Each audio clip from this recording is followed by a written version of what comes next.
আসসালামু আলাইকুম, doctor ARM Jamil বলছি। আশা করি যে যেখানে আছেন ভালো আছেন।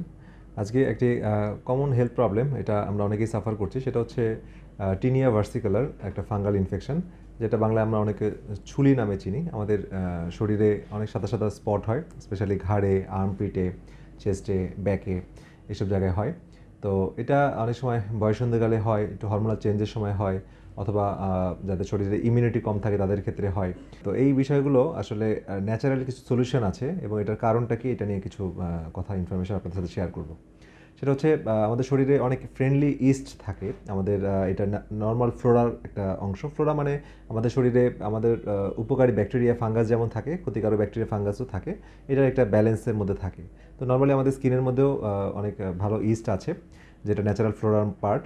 এবং এটা আমাদের যদি আমাদের কোনো কারণে এটা অ্যান্টিবায়োটিক ইউজ করার পরে, অথবা যদি আমরা জাঙ্ক ফুড বেশি খাই, অথবা হরমোনাল চেঞ্জেস, অথবা আমাদের গাট মাইক্রোবায়োম যদি ডিস্টার্ব হয়, তো এইসব কারণে যদি আমাদের এই ভালো ইস্টগুলো কমে যায়, তখন এটা রিপ্লেস হয়ে যায় খারাপ ফাঙ্গাস, যেটাকে টিনিয়া ভার্সিকুলার বলতেছি। তো এই ফাঙ্গাস যখন হয় তখন তারা কী করে, একটা অ্যাসিড রিলিজ করে। তো সেই অ্যাসিডটা আমাদের স্কিনে যে মেলাটোনিন আছে, তো মেলাটোনিনকে অ্যাক্টিভিটি কমিয়ে দেয়, এবং যে কারণে স্কিনের যে ডার্কনেস বা নর্মাল যে কালারটা, সেটা রিপ্লেস হয়ে হোয়াইট স্পটে পরিণত হয়। তো এই জন্য সাদা সাদা স্পট দেখা যায়। তো এটা ওই পার্টিকুলার এরিয়াতে ওই ফাঙ্গাল ইনফেকশনটা গ্রো করেছে।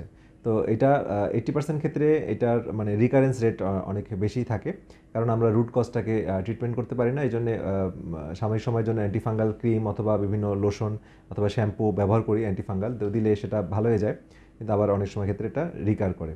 তো এটা অবশ্যই ইন্টারনালি আপনাকে ওয়েল অ্যান্ড হেলদি লাইফস্টাইল, খাবার দাবার, ইমিউনিটি বাড়াতে হবে। আর বাই দিস টাইম আমরা এক্সটার্নালি কিছু দিতে পারি, সেটা কিন্তু আমরা সিনথেটিক মেডিসিন না দিয়ে আমরা ন্যাচারাল একটা রেসিপি আমি আপনাদের সাথে শেয়ার করতেছি, ন্যাচারাল ট্রিটমেন্ট, সেটা ব্যবহার করতে পারেন। সেটা হচ্ছে খুবই কার্যকর। সেটা 3 ফোঁটা আপনার এসেনশিয়াল অয়েল, এটা হচ্ছে অরিগেনো অয়েল, এটা একটা একটা জাস্ট পাত্রে নেবেন। 3 ফোঁটা grape fruit seed extract, 1 table চামচ কোকোনাট অয়েল, এবং 3 ফোঁটা হচ্ছে আপনার অ্যাপেল সিডার ভিনেগার। এটা দিয়ে একটা কনকাশন তৈরি করবেন, একটা মিক্সচার তৈরি করে আপনার এই যেসব জায়গাগুলো এরকম ফাঙ্গাল ইনফেকশনগুলো আছে সেখানে দিনে 3-4 বার করে ব্যবহার করলে এটা 2 উইকসের মধ্যে এটা চলে যায়।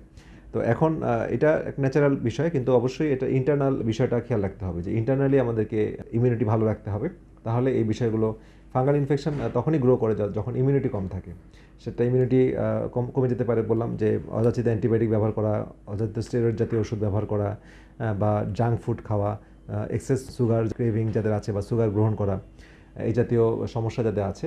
ইভেন ডায়াবেটিস একটা immunity suppressive condition, cancer suppressive condition, বাচ্চাদের ক্ষেত্রে যদি নিউট্রিশন ডেফিসিয়েন্সি থাকে সেগুলো হতে পারে। তো এগুলো টেক কেয়ার করলে এটা সাধারণত রিকারেন্স আর হয় না। তো যাক, ছোটো একটা টিপস আপনার সাথে শেয়ার করলাম।